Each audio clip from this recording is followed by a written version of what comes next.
This is the Speak For Yourself podcast featuring the best of Colin Cowherd and Jason Whitlock. I'm your host, Jason McIntyre. Thursday, Throwback Thursday, throwing back to earlier this week when Cowherd was out. He was out again today, but folks, we brought the noise and funk. Whitlock shares a story of his dad to explain why James Dolan is not the same as former Clippers owner Donald Sterling. Former Super Bowl champ Eric Davis argues Tony Romo is no Peyton Manning, and he will not last for a full season. Hey, Eric, what about my Tom Brady, Drew Bledsoe example? You like that? Plus, Fox Sports basketball analyst Jim Jackson is here to tell you why $50 million in his pocket has changed who Draymond Green really is. I don't know. I like Jim Jackson a lot. We talk behind the scenes. I totally disagree with him on Draymond Green. This guy worked his butt off. He was a Big Ten superstar. He went to the second round. There were no expectations. He has exceeded them. He's one of the most valuable players in the NBA. I don't think that money's changed him at all. He's still hungry. He's still chasing it. I love Draymond. Finally, Chris Broussard, who's got a popular podcast called In the Zone, has a fun discussion. He's headed to All-Star Weekend and how political it might be. Oh boy. Ready for Speak For Yourself? Take it away, Whitlock. All right, welcome to Speak For Yourself. I'm Jason Whitlock. I want to apologize to our viewers for looking this good. I'm sure it's a distraction. Colin Cowherd is out today. In his place, we have an all-star panel. Super Bowl champion Eric Davis, Fox NBA analyst Chris Broussard, and 14-year NBA veteran Jim Jackson. All right, guys, let's start in New York, where the Charles Oakley-James Dolan feud refuses to die. Despite the supposed truce between them, Oakley compared Dolan to Donald Sterling in an interview with Sports Illustrated today. He's a control freak. He got everybody in the garden on pins and needles. The other owners know this. That's a bad thing about it. They're going to let this end up happening like something happened in L.A. Clippers. It's that bad, but they won't talk about it. It's that bad. Do you consider James Dolan, Charles, on that same level as a Donald Sterling? Yes. You believe that he's a racist, James Dolan? I mean, he's on the level. This man has been around for a long time.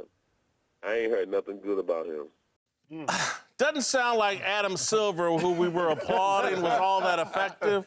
Michael Jordan, not all that effective.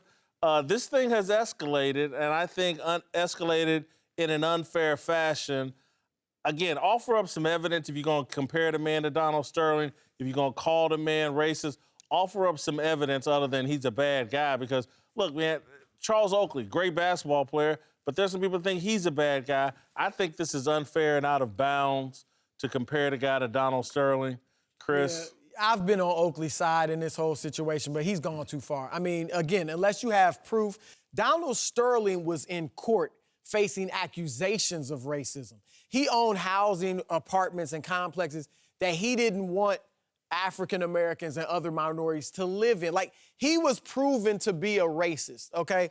James Dolan, yeah, I didn't like his actions on Sunday with Sprewell and Larry Johnson, Latrell Sprewell, Larry Johnson. I didn't like the way they had Oakley taken out. But he also is great friends with Isaiah Thomas, who, as you know, is a very outspoken man when it comes to racism, does a lot of work in the black community. Steve Mills, the GM there, good friends with Dolan. You can't make this type of accusation. Like Draymond, I didn't have a problem with what Draymond Green said. He said slave owners' mentality. Though on Sunday, he did, to me, display that. But to say that this man is straight up racist like Donald Sterling, I think Oakley's gone too far. And he's not innocent in this whole thing. Well, he's not. And playing on 12 teams, I got a sense and feel of a lot of different owners, especially early on. Now, there were some racist owners. And you can tell by the little things that they would say, how they would approach you, okay? Their families. It was little things they would do. And you know as a player that you're not looked upon as the same. Now, with Oakley's perspective, he's been in that organization with the father and the son. So he has a more intimate insight into what they do and how they operate. Now, Jason, like you, if you're going to spew that and put that out there, you better put some evidence behind it. Because if you don't, it's just going to be lost words. So it's not like the fact that some owners are not not racist, but if you are going to say that, you got to have some proof. Well, so the question is it fair for him to make that comparison? It's fair for Oakley to answer a question. It's fair for him to say, because remember, that's a personal deal that's going on between those two guys. The part of it that I don't like is what you guys are saying. It's speculative. You can't sort of say this and then try to throw it on, well, look at how other people are talking about him when no one's saying anything great about him. If the question, do you think he's a racist? That's a yes or no question. So, and I would have no problem with that. He has the right, when asked that question on record, he has the right to say how he feels. So I give him that right there. And it's based on what he's dealt with that person. But you have to have your say. Very loaded question. Yes, it Donald is. Sterling has been run out and been made a villain and demonized and analogized to Donald Sterling. It's just way out of bounds. I want to make this point, a broader point. My father's one of the greatest people I know. Love my father to death. Liked his coffee black, liked his women black, liked his friends black, built a brand new home in an all-black community. He didn't like white people. Had some good reasons for not liking white people. But he did not hide his bigotry. Mm-hmm. I never saw him ever in my life treat someone unfairly of any color. If they came into his bar, they were treated with great respect.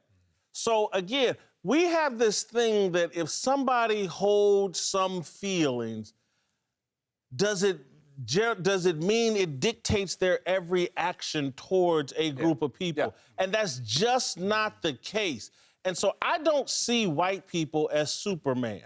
I don't hold them to a higher standard than I hold myself or my father or a lot of other people I know. I agree with you on that, yeah. And so we have this thing where it's like they're superhuman beings and they're supposed to be so much better than us and anything. And so I just what Oakley is doing lacks depth of a grown-ass man like he's supposed to be, because if you live long enough, you know a lot of people that have a lot of views that you don't agree with, but can they be respectful and treat people in a respectful way? I've seen it my entire life. There's a lot of stupid things I think. Doesn't dictate all of my behavior. And so I just think Oakley, once again, and the media just gassing this guy up to do this. And everything he does to James Dolan is fair. It's not fair. It's wrong. James Dolan, and again, that's like having Sprewell and Larry Johnson sitting next to him. Perhaps James Dolan was smart enough to know I'm dealing with an idiot like Oakley who is gonna play the race card on me. And so before he does that, I'm gonna let everybody know, not all these black players that played with me got a problem with me. That's exactly what he did. Yeah, because him and Sprewell had a problem up until Friday at about 6 o'clock. So maybe it's a smart thing to do instead of demoning the guy for it.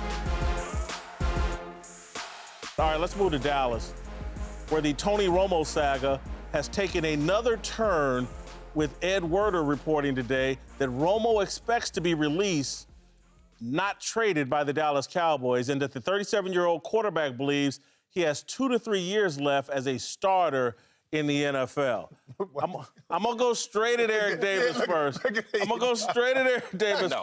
Yeah, come on, what? He doesn't have 2 to 3 they more thought years. the same thing about Peyton Manning. He was done. He was toast. He went to Denver with a bad neck. Different, because, everyone thought Peyton was done because of the neck injury and the fear that comes along with the neck injury. For some reason now, everyone looks at Brett Favre doing it until he's 40, and the way that Tom Brady is playing at this late age and what Peyton did, everyone looks at that as the norm. Quarterbacks take a lot of hits, and they normally don't last that long. Tony Romo has taken a lot of hits. I said before, when he got his collarbone broken, that it's time for Dallas to start looking at another quarterback. Tony Romo does not have another 2 or 3 years in him. He is made of glass now. He is going to shatter. I like Tony. Tony's a good player. Does he have games left in him? Yes, but you better have a solid backup because he's going to play more than Tony. Nostra Eric Damas knows the future. I still think... Tony, I do. I still think Tony Romo could play in a playoff game if he gets in the right situation, lead a team and play in a playoff game. He's going to be in the right situation because he's not going to the Browns. The right situation? He's not going to the Jets. If he's cut, he's going to make sure he picks a team with a good shot at making the playoffs. Maybe the Texans, I don't know, the Denver Broncos. He'll be in Washington if he gets cut. No, he Why? won't. They'll have some kind of an agreement that he can't go to Washington. If they cut him, he can go wherever he wants to go. But how about Jerry Washington's the taking best place care for of? him. And I always looked at it, just being in Dallas a long time, that Jerry is going to take care of Tony, and this is the way to do it by releasing him. Okay, and let him pick. Now, you keep in mind with this too. You know, in football, and I was a big football player, your best ability is availability. Yeah, agreed. And that's it. Can Tony go to the 49ers? Can he go to Denver that has the defense to back him up to be able to play a certain kind of game, just like Peyton Manning was able to play? You know, can he do that? The issue is not with Tony Romo's defense and allowing him to play a certain game. The issue is him getting hit. Everyone keeps talking about the way Tony plays the game. Tony is a wild card. He runs around, he scrambles, he improvises, he makes plays, he takes hits. He can't take hits anymore. So can Tony play in a playoff game? Yes. Can he be productive? Yes. Can he lead you there? No. Yeah. So you got to make certain. You don't think he can get through a 16-game I don't know. Eric, you haven't heard me say that. One series this year, he looked good. Eric, you don't give this man the ability, the self-awareness to realize what you're saying. You know what? I'm going to have to change my style. The reason why Peyton Manning survived is because before you could hit him, he'd fall to the ground. No, he would stand in the pocket, get rid of the ball, all of these type things. He would fall to the ground before he got hit a lot of times. Most of the good quarterbacks eat dirt. If Tony Romo can do that, all they got to do is show you the Peyton Manning tape. Can he do that? Did you see? I see what you're saying. That all makes sense. But did you see the way Tony Romo got hurt the last time he was playing? He was trying to sit down. He was trying to sit down in that preseason game. It was a preseason game. Nobody's trying to get. I played a lot of preseason games. I was trying not to touch the ground. Tony was not trying to get hit. But once he got hit, broken back. It's over. I'm just telling you, he does not have 16 games in it. All right, welcome back to the show. Chris Broussard, Jim Jackson, Eric Davis are back with us. That was Wednesday when Draymond Green grabbed headlines off the court. Now his play on the court takes center stage. The Warriors got a win over the Kings last night, but had to play the second half without the services of Green, who was ejected after picking up his second technical foul right before halftime. Green has 40 technicals in the last 3 years. Here's Steve Kerr on the ejection. We love Draymond. He plays with an edge, and we need that edge. In many ways, he kind of represents our toughness and our energy. And it's, we struggle sometimes, without him to bring the energy. That wasn't the case tonight. Obviously, without him, we stepped it up in the third quarter. But Draymond, he's always going to play on that edge, and tonight he crossed the edge, and we need him to walk that line, and we don't want to take away that chip on his shoulder, but we need him on the floor too. Yeah, you remember last year when Draymond not just didn't take the chip off his shoulder, he took the championship off of Golden State's trophy case. He did. No, he didn't. He cost him that series. He missed one game. Getting involved. He missed one game. Swung the entire series. He missed one game. He poked LeBron James. You don't poke a bear like LeBron James. It cost him a championship. Draymond Green, I'm telling you, for all his good qualities, and he gives them this toughness, he also gives them a level of stupidity that turned lethal last year. And he's the only thing I can think of. If they don't win a championship this year, I guarantee you we'll be looking at number 23 as the reason. You think he's going to get suspended again? No. I'm saying the only thing that can derail this team is Draymond Green. I would be very concerned. He won't derail him. I mean, Steve Kerr is absolutely right. Look at that team. Steph Curry, nice guy. Kevin Durant, nice guy. Not getting in your face. Klay Thompson, totally laid back. They don't have one player on that roster with edge. Iguodala a little, but he's older. David West, but he's obviously a reserve first-year player there. They need what Draymond Green gives them. Look, Dennis Rodman did it for the Bulls. Rajon Rondo was kind of like that for the Bucks. The difference, for me, it's accountability. That they're not going to hold, the coaching staff are not going to hold Draymond responsible for his actions. So he's going to continue to get away with it. I love Draymond. I love his attitude. But at one point during the playoffs when it's competitive, in a 7-game series, does that attitude boil over? Because he has no one on that team that's going to rein him in. I'm telling you, Alonzo was a fierce competitor, but he knew Pat Riley was sitting on the bench. And there was only certain things he could do. Even with Dennis Rodman, he knew Michael Jordan, okay, on the court, he was going to have to answer to. No one for Golden State can do that with Draymond. So now Draymond is letting those emotions spew over, and it will come back to hurt this team in the 7-game series. You think, really? No, So it could. what- It could come back. Okay. It could, but this is the thing. The question is, should they be concerned? Yeah, they already are. Well, look at Steve's body language. But look at He's like, Steve, man, he's that's enough, already man. concerned. But this is the issue, guy. This is the issue. There are no recalls on Frankenstein, okay? Once you build Frankenstein, it is what it is. They built Frankenstein, so now the monster is out. You are sitting in front of everyone, Steve Kerr, saying that he is our emotional leader. He is the energy guy. He's the ever-ready bunny. So we feed off of him. You have given him license to be that person. You can't call back Frankenstein. I'm sorry. I don't care if the kids are afraid. That's who he is, and you have to learn to adjust around it.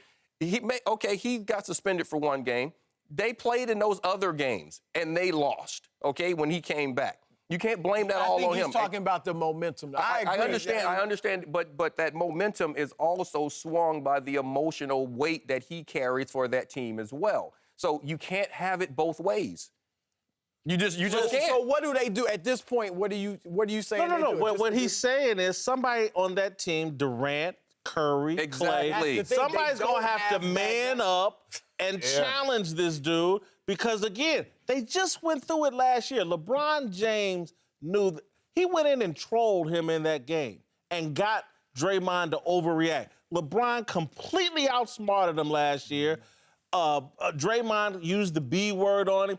LeBron trolled the man, outsmarted him. It was a game of chess, and Draymond thought he was playing checkers, and the whole thing swung, and they'll do it to Draymond again unless somebody, Jim, I think you made an excellent you're point. dead on it. Somebody needs to Somebody step in that up. organization. Maybe it could be David But West. Draymond, think about a respect perspective. When he was at Michigan State, the relationship he had with Tom Izzo, they could go back and forth, but he controlled himself because he respected who Tom Izzo was. And I'm not saying he doesn't respect Steve Kerr. But now he got $50 million. But he got $50 million. Now he's the voice. When anything jumps off, who do they go to? They go to Draymond. So he's embodied and taken on this whole persona That's my of point. the tough that guy. He is that guy. So one of the other guys, one of the veterans have to talk to him. They got you need to. one guy. You just need one. You need one the guy. guy would seem to be David West. Yeah, but to me, too, it got to be like somebody like Durant or Steph. But they're not going to do it. Yeah, exactly. And how much influence does David West really has as his minutes has decreased? Maybe KD can bring David West with him when he does it. I'm going to make a prediction. 20 years from now, we're going to see Draymond Green in Oracle Arena getting escorted out by security. Come on. Screaming and complaining and whining. All right, to this weekend's NBA All-Star game. It's been a hyper-political year in sports, and the last time we saw a big gathering of NBA players was at the ESPYs. LeBron and company, D. Wade and a few others, made a big statement on social activism. An article in the New York Times asserts that in the current political climate, it's virtually impossible for athletes to, quote, just stick to sports as some want them to. I think this All-Star weekend in New Orleans, the more I think about it, could turn a little bit political. I think the league and a bunch of players will see this as an opportunity to go the political route. I think it would be a mistake personally. I think the NBA has made their political position quite clear. They're far left. And Adam Silver's the greatest thing since sliced bread. He's the Abraham Lincoln of 2017. We know where the NBA stands. I just play basketball, hit the casinos, overeat, maybe hit a strip club, and leave it at that. But I don't expect that's what's going to happen this weekend. I don't see it. Now, you obviously, it could happen. There could be some political statement made. I don't think it's going to come. As far as athletes and whether or not they should stick to sports, let's be honest. This depends on whether or not you agree with the athletes. Yeah. When athletes speak out, particularly we're talking about African-American athletes, when they speak out on something that I agree with, I'm like, yeah, that's what I'm talking about. Use that platform. When they speak out on something I disagree with, I'm like, man, just leave it alone. You know, and that is the reality. I'm with it when I agree with them, and I'm not when I don't. So I like when they do it. Look, Muhammad Ali obviously was outspoken. Other athletes like him, Tommy Smith and John Carlos in the Olympics 1968. African Americans probably wouldn't be as far along as we are if it weren't for our dominance of sports and the fact that some of our athletes did speak out and get things done. But what they did, though, is that they had clarity, they had information, and they were able to speak upon the subject. You can't just jump out there not knowing what is really going on and not being in tune with the political ramification of what can happen, but also understanding where it could go. So to me, it's just like every day you hear somebody say, well, Eric Davis, you're just an athlete, you need to stick to it. Well, don't you work every day? And now, but you weighing in on politics, you weighing in on healthcare. Won't you just stick to what you're doing? See, they look at us a lot different because we're so-called entitled, but we don't have an opinion and we don't know. That's why you have to be over-informed, I believe, because you're going to get questions back at you that sometimes that if you're not prepared, you're not going to be able to answer and defend. Well, and you know what? And sometimes it goes beyond the entitlement. It goes into you're a dumb jock. Well, that's true. It goes into that. So this is my thing. Do I like the fact, and do I want the athlete to speak out? Yes. You have that forum. If you are informed, if you have an opinion, you have a voice. Take advantage of it. We've been screaming for athletes to say something, to pay attention to what's happening from their socially. Community. Okay, regardless of where you live, and there's nothing wrong. It's nothing wrong with you working, earning, being self-made, and deciding to get out of that community if that's what you choose to do so. And if you're taking advantage of that forum and trying to help that community, please do so. And we can't then start saying, well, they're only doing it for economic reasons. They're only doing it for endorsement reasons. They're only doing it for whatever reason. We have this belief, though, that somehow when we become billionaires and millionaires, we're different than the other people. That I know what people with millions and billions do. They look out for their millions and billions. And so, again, here's John Carlos and Tommy Smith and even the Jim Browns and people of that era. You know why they were so authentic with what they were saying? Because they were in the same pot as the people they were speaking from. When the sign said no colors allowed, it didn't say except John Carlos and Tommy Smith. No, you can't say that. Let me say this, though. You can't say that. Not nearly to the level that these people have today. I'm not dismissing them, but again, their voice doesn't ring as authentic. They have because they have privilege? Because they have corporate pressures on them that are unprecedented. And when people have that kind of corporate pressure and they're tied to those million and billion-dollar purse strings, I'm telling you, you think they're Superman and they just shake them off. But hold on. This is the thing. Let's say LeBron James or Steph Curry spoke out this weekend against Donald Trump. That is not helping. I agree. But that's not helping Nike.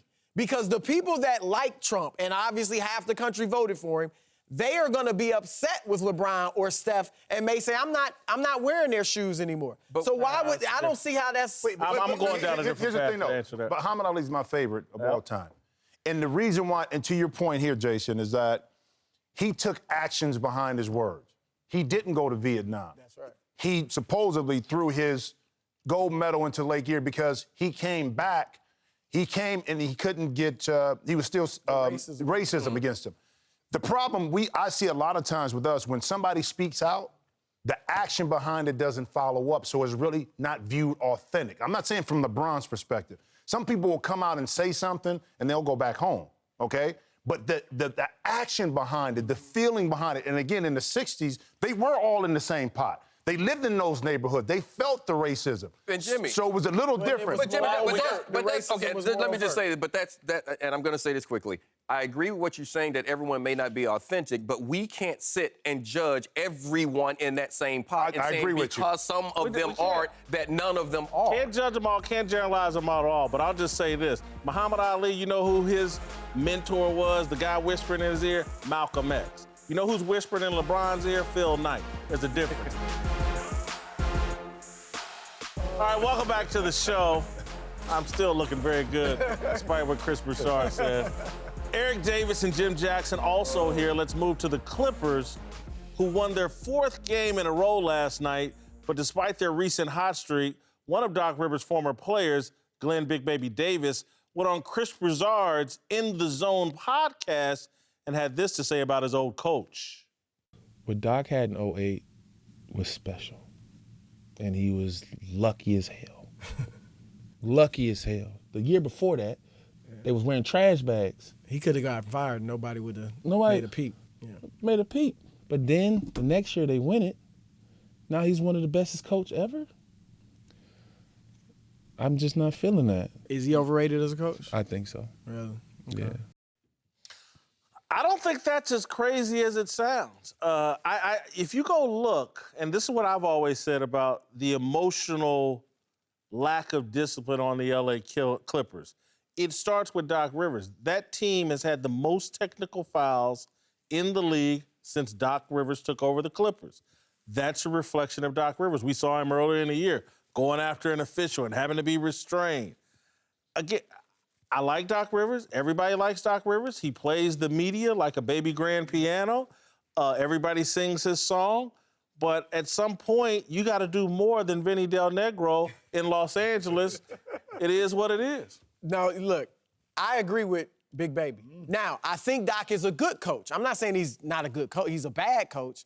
But he is viewed as, a top 3, top 5 coach in like the he's NBA. Pop or somebody. He's not at that elite level because outside of those 3 or 4 years in Boston with the Big 3, you haven't seen any evidence of that. He was 4 years in Orlando where they were mediocre. The start of the 5th year, they were 1-10. He gets fired. He goes to Boston. 3 seasons, they get worse every year, and that's when Danny Ainge could have fired him and nobody would have said anything. Then they bring in the Big 3. And Doc, that was perfect for Doc. Just like Draymond Green is in a perfect situation in Golden State as a player. Rondo was in a perfect situation with the Big 3, hasn't done much since then.